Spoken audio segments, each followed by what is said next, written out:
People, we are discussing about the vision के जो हम डेली के 5 क्वेश्चन डिस्कस कर रहे हैं उसको हम डिस्कस करने वाले हैं। Let's discuss the first question today.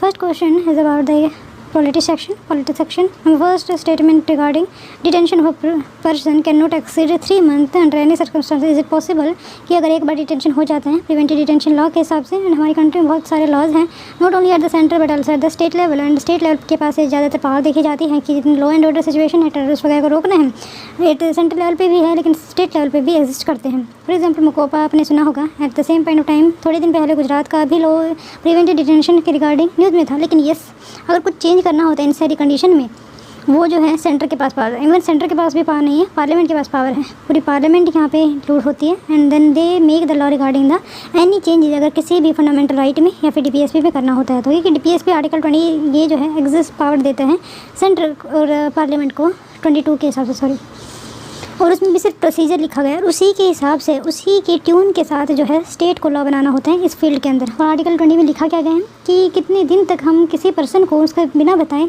उसको डिटेन करके रखे जा सकते हैं। लेकिन as always exception is always भी देयर। फॉर एग्जाम्पल उपापा है एंड मोकोपा हो गया and many other detention law जैसे टोडा पोडा पहले थे लेकिन अब फिलहाल नहीं है, उनको सबको मर्ज कर दिया गया है उन्होंने other law. Anyway, let discuss the question. First question is about the detention of person. क्या किसी भी सर्कमस्टांसेस में 3 महीने से ज़्यादा एक्सीड नहीं किया जा सकता? Is it right? Number second, any article 22 provide करता है protection against the preventive detention only for the citizen. क्या ये सिर्फ सिटीजन के ऊपर लागू है? और कौन कौन से ऐसे आर्टिकल हैं जो सिर्फ और सिर्फ सिटीजन को मिले हुए हैं? आर्टिकल अगर मैं बात करूँ तो मैं एक मिनट, आर्टिकल 15, 16, 19, 29 एंड 30 एंड 15 क्या बात करते हैं कि हम कभी भी डिस्क्रिमिनेशन नहीं करेंगे। कोई भी public places we can not discriminate between the people और सिटीजन को डिनाई नहीं कर सकते। 16 इज रिलेटेड द जॉब, जो भी यहाँ पे सर्कमस्टांसेस दे रखे, जो भी इम्पावर किया गया है गवर्नमेंट को या सॉरी पार्लियामेंट को, वो यहाँ पे लॉ बनाए जा सकते हैं। For example section clause 4 you always भी है कि जो भी इकॉनमिकली वीकर सेक्शन को फिलहाल अकॉर्डिंग टू 103 आई थिंक 102 या 103 कॉन्स्टिट्यूशनल अमेंडमेंट करके वो क्लोज डाला गया। आई थिंक 102 ही है। एनीवे, देन है आपका आर्टिकल 19। आर्टिकल 19 जो है अभिव्यक्ति, जो आपको एक्सप्रेस करने की जो अभिव्यक्ति है वो देते हैं। इसमें बहुत सारे रेस्ट्रिक्शन भी हैं लेकिन यही है कि असेंबल हो जा सकना पीसफुली एंड किस तरीके से आप अपने आप को बोल सकते हैं, आपको एक्सप्रेस कर सकते हैं। कहीं पे आप जाके रह सकते हैं, कहीं पे आप घूमने जा सकते हैं बिना किसी के रोक टोक के, यस, बट आपके पास वैलिड कुछ डॉक्यूमेंट होना चाहिए, यस, या फिर वो होना चाहिए कि सिटीजन होने चाहिए आप। या फिर अगर मैं बात करूँ ILP की, जहाँ पे इनर लाइन परमिट है, इनर लाइन परमिट की जो है अरुणाचल प्रदेश, नागालैंड एंड मणिपुर, मिजोरम, जब हम वहाँ पे जाते हैं तो कुछ ILP इनर लाइन परमिट इस सिटीज़न के लिए ही वो एप्लीकेबल है।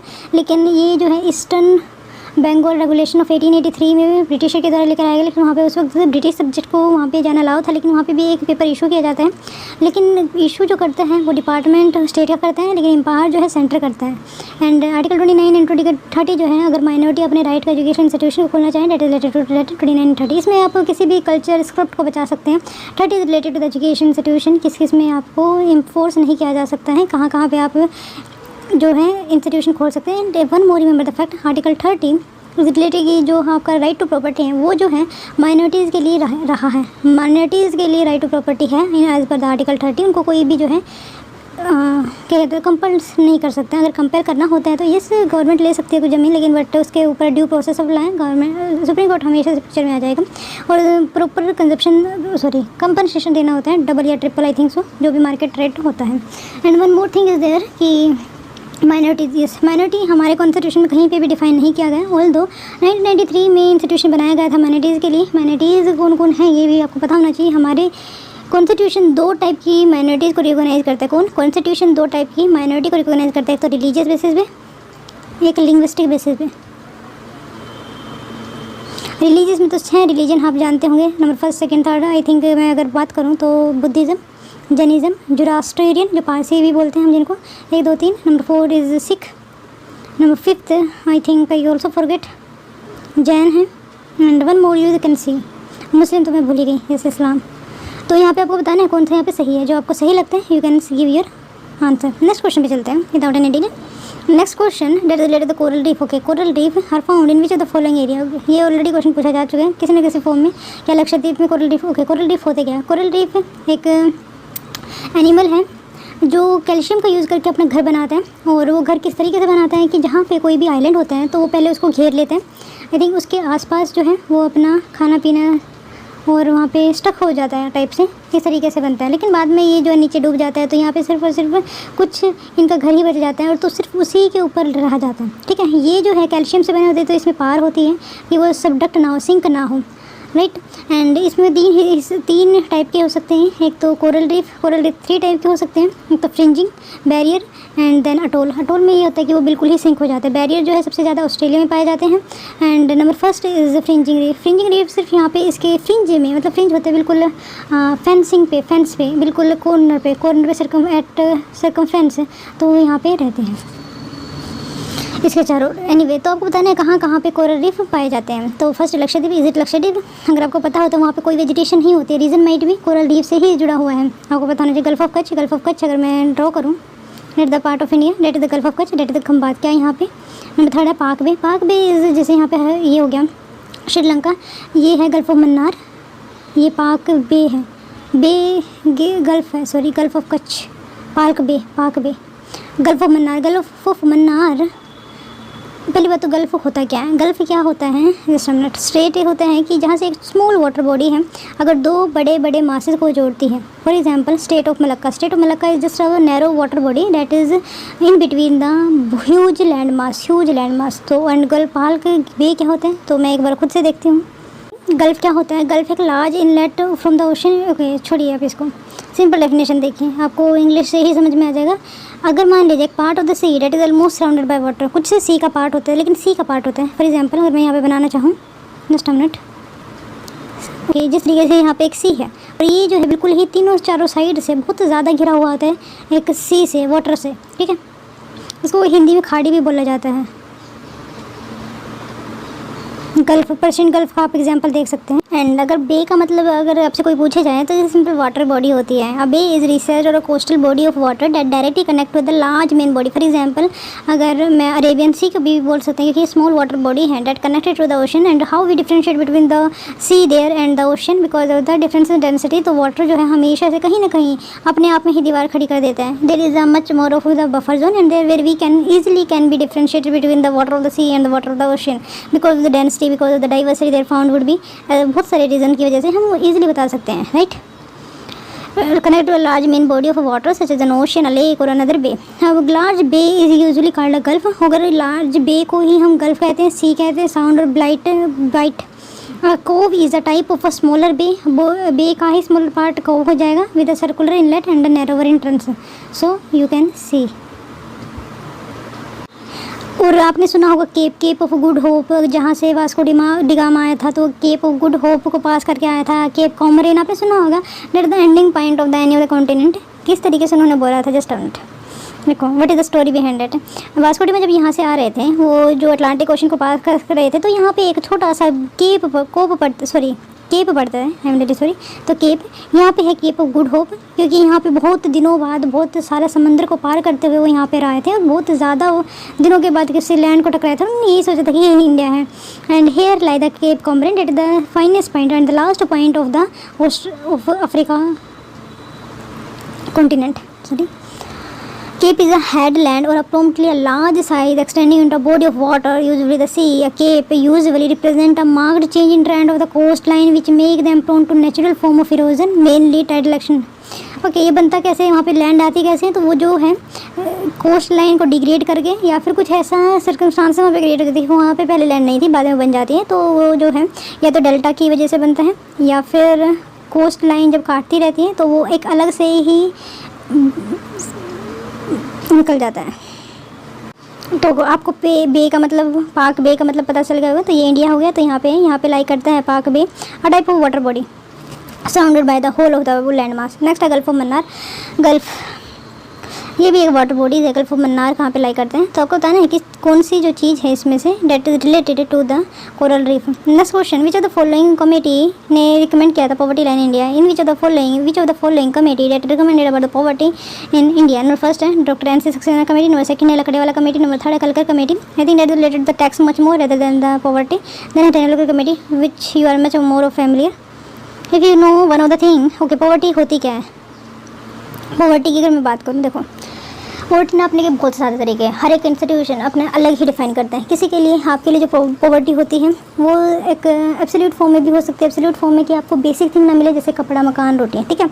अगर आप उसको भी नहीं प्रोवाइड करा पाए, that the poverty have seen absolute term, but in developed country like America where the gap between the poor and the rich is much more higher, तो वहाँ पे रिलेटिव पॉवर्टी हो जाती है। वहाँ पे बहुत ज़्यादा अमीर भी हैं, बहुत ज़्यादा गरीब भी हैं, बट वहाँ पे गरीब जो है एब्सोल्यूट टर्म में नहीं है, वो जो है रिलेटिव टर्म में है, क्योंकि वहाँ पे बहुत ज़्यादा अमीरी है। पहली बात तो बहुत ज़्यादा वेलफेयर, बहुत बड़ी वेलफेयर स्टेट है can say. So and poverty in India, बहुत सारी कमेटी बनाई गई है। किसी ने न्यूट्रिएंट बेस बताया कि अगर कोई इतना न्यूट्रिएंट नहीं खा पा रहा है तो एक वो है, किसी ने बताया कि कैलोरी बेस्ड है, और किसी ने बताया कि अर्बन में क्या रिक्वायरमेंट होती है कैलोरी की, उस बेसिस पे। नंबर 4 ने बताया है कि कुछ बास्केट ऑफ थिंग्स है। फॉर एग्जांपल अगर मैं मोर पर्टिकुलरली यहाँ पे नहीं दे रहे, रंगराजन कमेटी भी बनाई गई थी पॉवर्टी से रिलेटेड, तो उन्होंने कहा था कि जो भी कुछ मेन थिंग्स का उन्होंने लिया था कि जो अर्बन में कितना पैसा खर्च कर रहे हैं उसके साथ कंपेयर किया था गांव वालों को, एंड उनके दोनों के लिए एक स्पेसिफिकली एक एवरेज मीन करके एक वैल्यू निकाली थी, जिसमें कहा था कि अगर कोई पर्सन इतना भी नहीं कमा पा रहा, डेट इज़ एब्सोल्यूट। अगर हम बात करें IMF, वर्ल्ड बैंक, जितने भी हमारे इंटरनेशनल लेवल पे हैं, उन्होंने बताया 28% हमारे यहाँ पे पुअर है in absolute term, and I think Rangarajan ने 29 बताया था। At the same point of time Tendulkar ने 21% बताया था, एंड हेयर उन्होंने 1600, 1900, 2100 को कैलोरी के बीच में बताया था। वुमेन के लिए मैन के अलग, मैन अर्बन में अलग, रूरल में अलग, वुमेन अर्बन में अलग, वुमेन रूरल में अलग। लकड़े वाला committee I think you can say, जब मैं एक्सप्लेनेशन दूंगी तो मैं भी खुद देख के बताऊंगी। Next question is best related to the difference between the culture of the Maurya age and the Gupta age, which of the following is are correct. Okay, that is going to very important question please. Maurya age बहुत ज़्यादा important है, क्योंकि Maurya age जो था first time in India welfare type of state is coming like that. उससे पहले हम पढ़ते थे बहुत ज़्यादा, लेकिन वेलफेयर का रियल मीनिंग जो हमें पढ़ने को मिलता है, जहाँ पे हम उसको डिसिफर कर पाएँ, that is the Mauryan stage itself.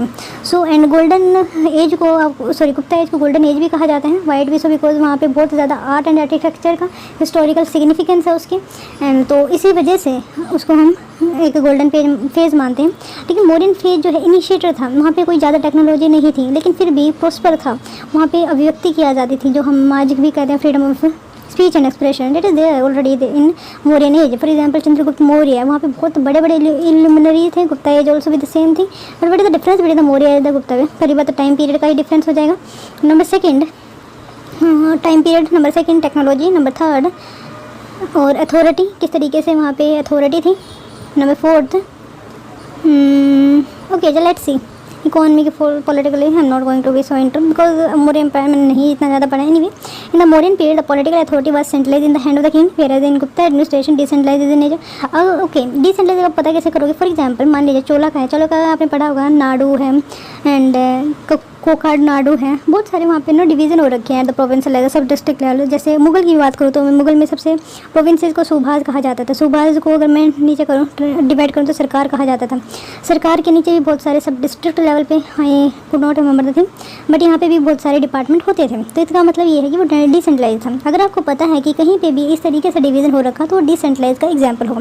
Number second the Maurya had elaborative bureaucracy, it mean that the कि वहाँ पे ब्यूरोक्रेसी बहुत ज़्यादा अच्छी तरीके से डेवलप थी, वेयर द गुप्ता में ब्यूरोक्रेटिक स्ट्रक्चर जो है इतना ज़्यादा डेवलप नहीं था। तो अब मैंने कौन सा आपके हिसाब से सही है, क्योंकि ये जो ऐसा सब्जेक्ट है जो I could not also read it.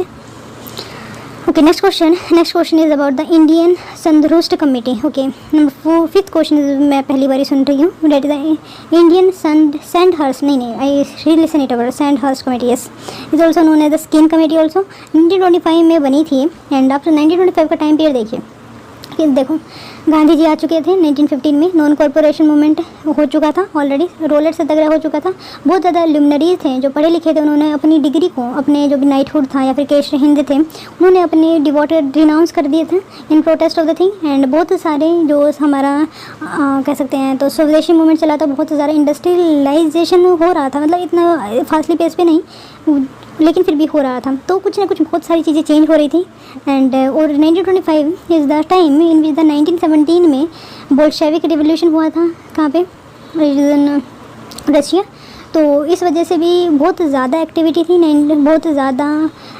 थी कि सोशलिस्ट की, एंड इवन यहाँ पे आचार्य HRA, I think HRA, I don't forget the Republican Authority, I think HA Hindustan Republican जो असेंबली थी वो बनाई गई थी, HSARA।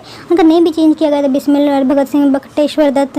Many much more Sukhdev, freedom is there, freedom fighter is there and it is at the peak stage. 1925 का time period याद कीजिए, उस कमेटी को थोड़ा सा भी डिलीट करने की कोशिश कीजिए इस टाइम पीरियड से, तो आपको ज़्यादा अच्छी तरीके से समझ में आएगा। यानी 1925 में CR जो दास है उनकी मृत्यु हो गई थी, उन्होंने स्वराज पार्टी का गठन किया था एंड उसके बाद उनका जो सिग्निफिकेंस उस पूरी कमेटी का, that is the part of the Congress itself, but कहीं ना कहीं सिग्निफिकेंस कम हो गया था and they wanted to be the no Swarajist, कि वो जो है INC में और लेजिस्लेटिव असेंबली की तरफ जाएंगे। तो ये उनकी विचारधारा थी और वहीं से ही कुछ ना कुछ रेजिस्टेंस क्रिएट करने की कोशिश करेंगे in the legislative assembly itself. And I think उन्होंने इलेक्शन भी लड़ा था, तो उसी से रिलेटेड है कुछ ऐसा टाइम पीरियड। आप अपने दिमाग में सोचिए और किस चीज़ से कमेटी किस तरीके से ब्रिटिशर ने उस वक्त रिएक्ट किया होगा। तो नंबर फर्स्ट है इम्प्रूव करने के लिए relation between the government and the Indian state, is it. Number second, क्योंकि यहाँ पे इंडियन स्टेट का तो मेरे हिसाब से ज़्यादा रिलेशन की बात ही नहीं है। फेडरल पब्लिक सर्विस कमीशन को एस्टेब्लिश करना, आई थिंक ये 1926 में हुआ था। इवन आज का यूपीएससी की वेबसाइट पे अगर आप जाओगे तो वहाँ पे 1 अप्रैल 1926 ही लिखा गया है, जहाँ पे फेडरल पब्लिक सर्विस कमीशन बनाया गया था। Number third, decentralize the financial power, is it right. Decentralize, और हाँ इसी से एक मैं फैक्ट बता दूँ, मुझे नहीं पता फिलहाल इसका आंसर क्या है। 99 में सबसे पहले जो गोखले सर थे उन्होंने सबसे पहले क्वेश्चन किया था in related to the supplementary question 1909 में पूछ सकते हैं, लेकिन थोड़ा बहुत कहीं ना कहीं कुछ बाहर दी गई थी 1892 में सेल्फ कि वो जो है डिस्कस कर सकते हैं, मतलब कुछ क्वेश्चन पूछ सकते हैं, बट उसका सप्लीमेंट्री आंसर नहीं मिले, that is the difference. But ये भी याद रखना 80% ऑफ द जो बजट था ब्रिटिश का वो वोट नहीं किया जाता था। देन है Indianisation of army, is it they wanted. तो आपको बताना है कौन सा यहाँ पे सही है, जो आपको सही लग रहा हो please go for your heart. Okay, first question with reference to the prevented detention consider the following statement. तो ये पूछा गया the detention of person can not be exceed 3 month under any circumstances, is it. Number second, article 22 provide protection against prevention detention only for the citizen. तो बताना कौन सा यहाँ पे सही है, तो नाइदर 1 नाइदर 2, क्योंकि इसको बढ़ाया भी जा सकता है and many exception is there. Article 22 को तो मैंने खुद ही बता दिया था, जो आपको आर्टिकल बताया गया जैसे 15, 16, 19, 29 एंड 30, तो वही सिटीजन के ऊपर अप्लीकेबल है, अदरवाइज तो सभी फॉरनर हो या सिटीजन हो सभी के लिए ऊपर अप्लीकेबल है। आर्टिकल 22, चलो बात कर ले रहे हैं आर्टिकल 22 क्या बोलते हैं। आर्टिकल 22 ग्रांट करता है protection to person who are arrested और retain under prevented detention. This protection is available to both citizen as well as the alien. Alien कौन होते हैं, देखो अगर मैं एलियन की भी कोशिश करूँ बताने की, तो एक तो सिटीजन हो गया, एलियन होता है फ्रेंडली कंट्री से भी हो सकते हैं एंड सिटीजन्स भी हो सकते हैं, या फिर मैं इस तरीके से डालती हूँ हमारी कंट्री में जो भी रह रहे, हमारे टेरिटरी में जो भी रेजिडेंट रह रहे हैं, कुछ सिटीजन होंगे कुछ एलियन हो गए। एलियन जो है फ्रेंडली कंट्री से भी हो सकते हैं और एनिमी कंट्री से भी हो सकते हैं। जिसके साथ हमने वॉर किया है तो वो हमारा एनिमी कंट्री हो जाएगा एंड जिसके साथ हमने वॉर नहीं किया, अच्छा रिलेशन है और तो वो हमारा फ्रेंडली कंट्री। इवन सारे ही फ्रेंडली कंट्री या कोई किसी से भी नफरत नहीं करता है। और चाइना एंड पाकिस्तान से वॉर किए हैं बट उनको भी इतने ज़्यादा पनिश नहीं किया हमने। डोंट नो हम कैसे हैं। Available alien and include the following. तो हैंस सेकंड इज नोट करें the detention of a person can not exceed 3 month unless an advisory body report. तो यहाँ पे एडवाइजरी बॉडी को रिपोर्ट करना होता है तो उसको एक्सटेंड भी किया जा सकता है। Extended detention the body to consist जज ऑफ हाई कोर्ट। इवन एक बात और बताते हैं 42nd कॉन्स्टिट्यूशन अमेंडमेंट करके इस 3 मंथ को 2 मंथ कर दिया गया था इन कॉन्स्टिट्यूशन सेल्फ, बट कभी इसको एप्लीकेबल नहीं किया गया है। तो अभी भी जो है जो पुलिस पर्सनल है उनके पास इतनी नॉलेज ही नहीं है कि वो 3 मंथ है, ये 3 मंथ से 2 मंथ हो गए। They are just for the 3 month, they work as per the 3 month only.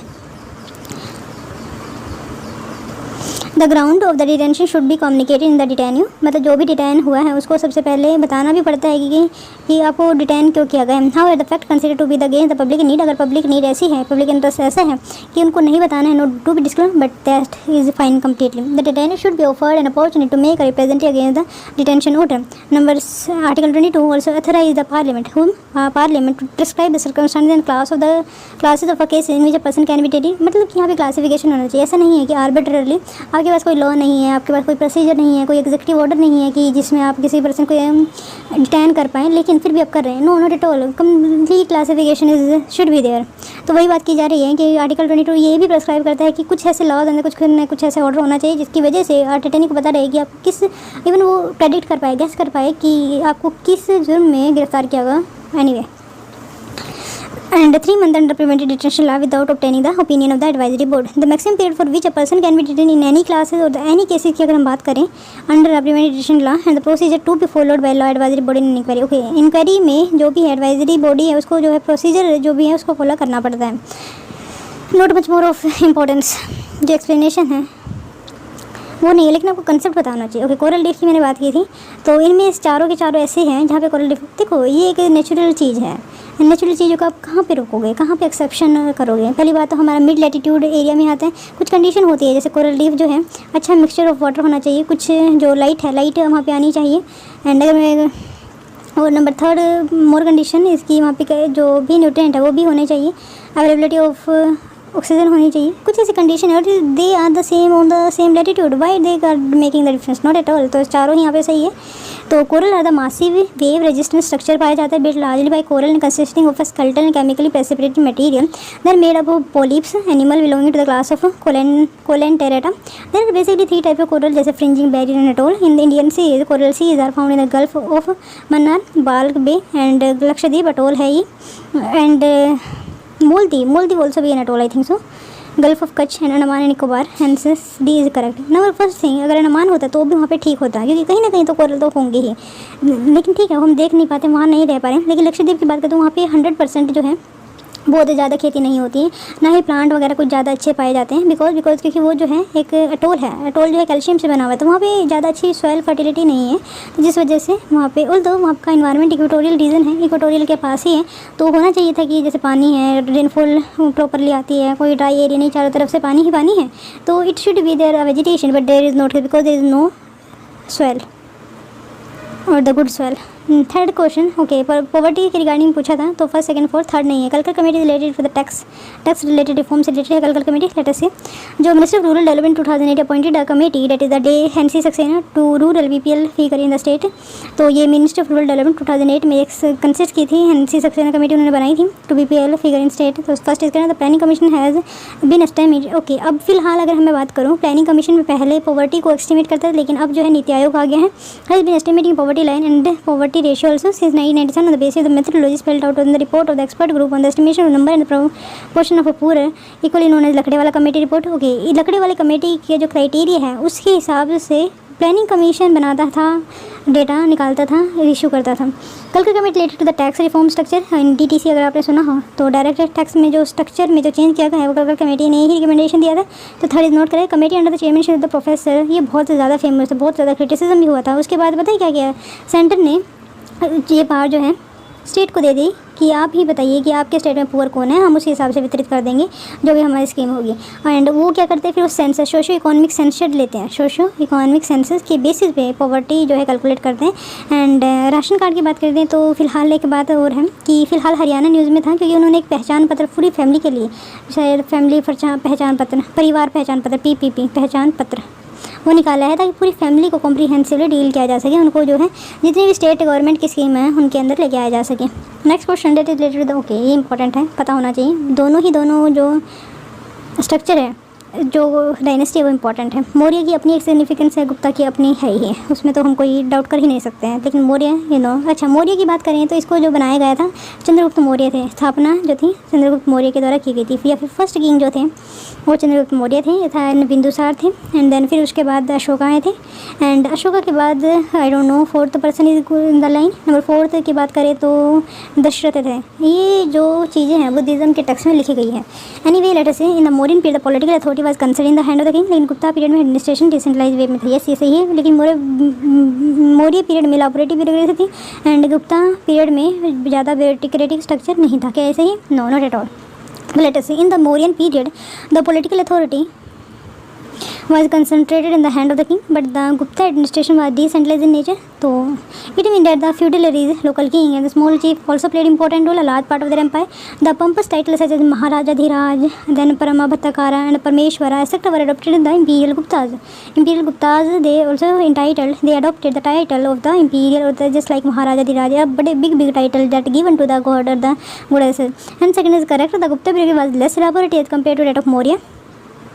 And the high level of centre officer and the Guptas were called the Kumaramatya. आपने सुना भी होगा बहुत जगह, क्योंकि फ़िलहाल हम एंशियंट सिविलाइजेशन पे ज़्यादा जा रहे हैं, ज़्यादा उस टाइम पे को इलाबोरेट करके बताते हैं, क्यों उसमें बहुत सारे जो हैं एक तो डेटा हैं, सेकेंडली अपने इंडियन लोग थे, इवन जो भी प्रोड्यूसर डायरेक्टर है वो बहुत ज़्यादा इंटरेस्ट लेते हैं उन चीज़ों में। एनीवे, फिर क्वेश्चन की बात करें तो अगर मैं चाहूँ गुप्ता एंड मौर्य पीरियड का एक just if I can found the data, किस टाइप की इकॉनमी स्ट्रक्चर वगैरह होता था, आई रियली शो यू।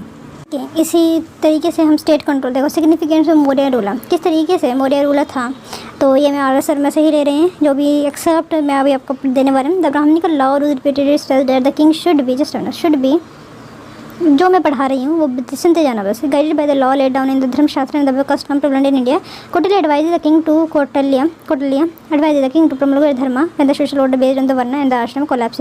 ही से कॉल्ड द किंग धर्म प्रधान और धर्म परिवर्तका, मतलब धर्म को परिवर्तन कर सकते हैं, और promulgate of the social order at the royal order were superior, मतलब it means that the royal order here is superior to other order was asserted by the Ashoka in his inscription. Ashoka promulgated dharma and appointed official to inculcate and enforce it essential throughout the India. And the assertion of a royal absolution was a natural culmination of the policy of the military conquest. It meant that he has much more of the culmination of the many areas in or the military conquest in second sense. Here the Magdha, Anga, Vaishali, Kashi, Koshala, Avanti, Kalinga, one by one were next to the Magdha Empire. Military control over these areas eventually turned into a coercive control. It meant that if military are using the whole of the reason they are acquiring, it is of the coercive means, of the coercive control they are doing or the people lives of the people. And here in every war, in every problem जब भी कभी आती है तो जो live है, जो local people हैं, उनके ऊपर सबसे ज़्यादा प्रभाव पड़ता है, whether in the form of the food supply, whether in the form of the casualty they are facing.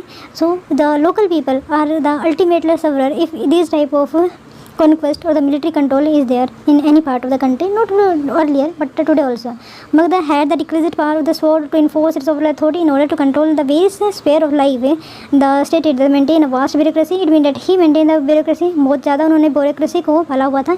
In no other period of ancient history do we hear of as much as जो Maurya time में इतना ज़्यादा spy culture of the bureaucracy is there.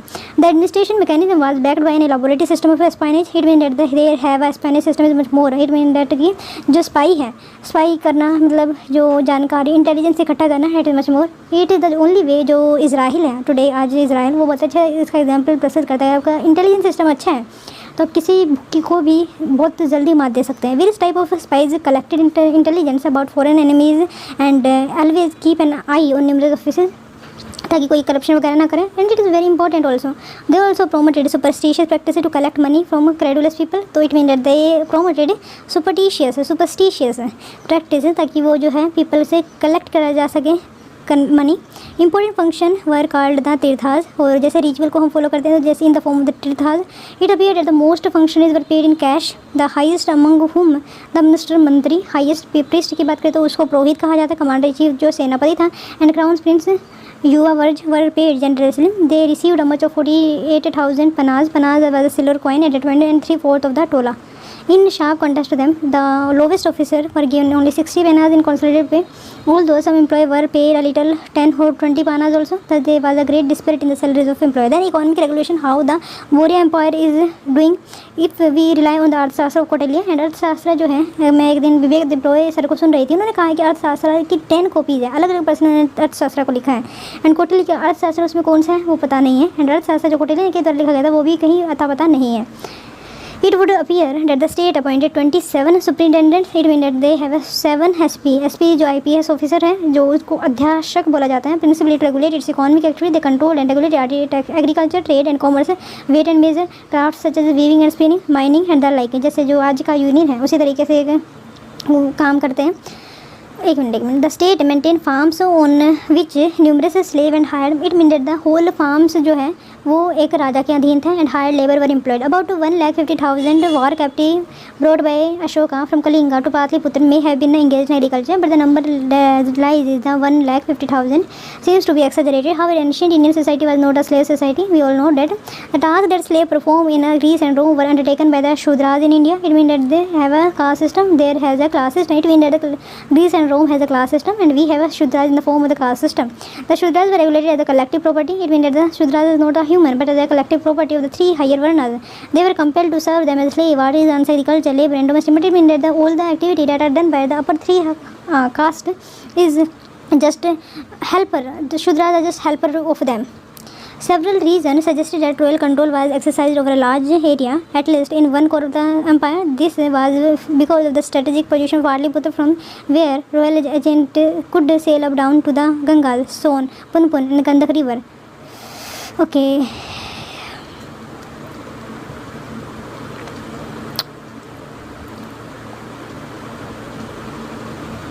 So we are art and architecture. Yes, ये important. The Maurya made a remarkable contribution to art and architecture and introduced some masonry or a wide-scale work. Magna state that the Maurya place in Patliputra was as splendid as that of the capital of Iran, and it lies in the Pakistan today.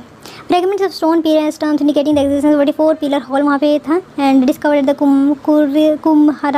कुम्हार के द्वारा discovered on the skirt of the modern Patna. Although these animals did not recall the magnification mentioned by Magallanes, they certainly attest to the high technical skill achieved by the Maurya artisans in polishing the stone pillars, which was shining at the northern black polish way. Remember, the culture of the northern black polish way is found that it was very difficult task to transport the huge blocks of the stone from the quarries and to polish and embellish them when they were erected.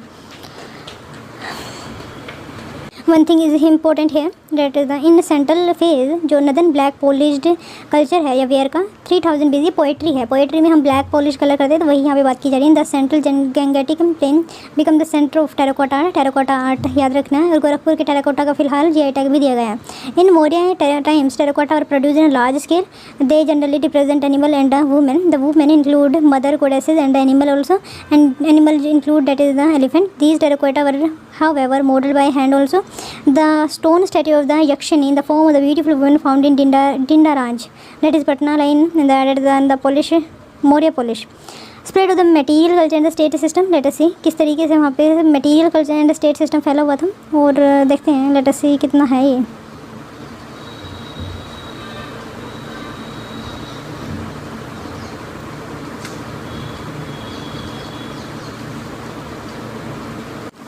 Okay, next question था the Sandhurst committee that is related to the 1925 में जब बनाई गई थी, वो किससे relate करती थी. क्या ये जो इम्प्रूव रिलेशन था गवर्नमेंट का with Indian state. Number second, establishment करना फेडरल पब्लिक सर्विस कमीशन का. Decentralise financial policy.